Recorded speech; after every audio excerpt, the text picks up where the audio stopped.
so I'll take my own advice and do the same. Here's what success looks like for this audiobook if all my dreams for it and you come true. Something you hear in this book will inspire you to dream bigger than you ever have before. Something in this book will help you realize your full potential, not just the potential you think you have right now. Something you hear will motivate you to reach out and help someone else make their dreams come true.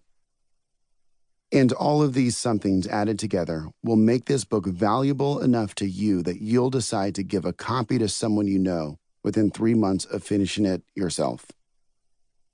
If all of that happens, it will mean that you have come to believe, as I do, that no one succeeds alone, and that together, anything is possible. Finding my place in the world. I felt out of place my entire life. My mother is an Israeli immigrant. My father was an African-American man from Louisiana who left me and my mom when I was just a baby. Through his actions, my dad, in effect, told me that I did not belong. After I was born, my mother's parents, my grandparents, asked her only one question. They didn't ask, "Is he happy?"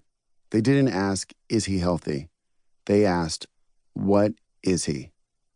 My mom said, "He is Jewish and black." My grandparents immediately hung up the phone and disowned us both. From that day to their death, I never met them. I never even spoke to them. They made it clear that I didn't belong. From that point on, it was just the two of us trying to make it on our own. When I was growing up, my mom made it clear that no matter what anyone else said or thought about us, we always had each other. When I was with her, I belonged. But as I got older, I began to notice all the ways that I didn't fit in and all the people who didn't accept me. The people who asked my mother if I was adopted while I was standing right there. The middle school teachers who blamed me for fights at school that I had nothing to do with.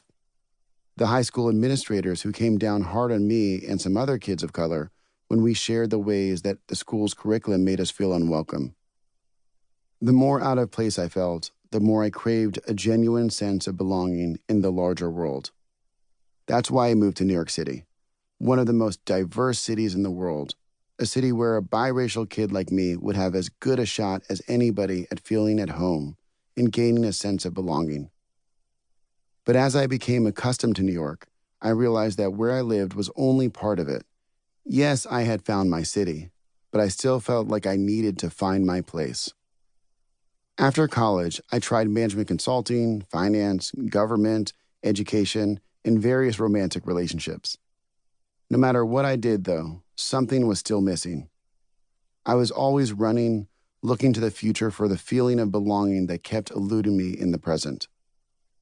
Your place in the world is sometimes an actual physical place, a home, a neighborhood, or a city. But it can also be something that speaks to your sense of purpose in life, a job, a community, a relationship. Your place is wherever you feel fulfilled, alive, and at peace. For me, the answer turned out to be finding my personal mission in life, which I'll share more about later in this audiobook, and a partner for life who accepted me completely, my wife, Benice. I believe that to be your best self, you have to be your authentic self, and you can't be your authentic self until you find your place in the world. The only black kid at the synagogue.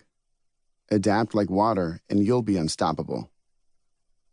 I was the only black kid in my synagogue, but when I was with the other black kids from school, I didn't fit in easily either, since I was mixed and Jewish. People didn't know what to do with me, how to talk to me, what to say to me. My being different made many people uncomfortable, even when they were well-meaning. Since there was no community that I belonged to without question, I was never able to let down my guard and just be me. I had to do the work of figuring out everyone else around me all the time, and I got very good at adapting myself to make other people comfortable. I had to learn, on my own, how to be comfortable being uncomfortable.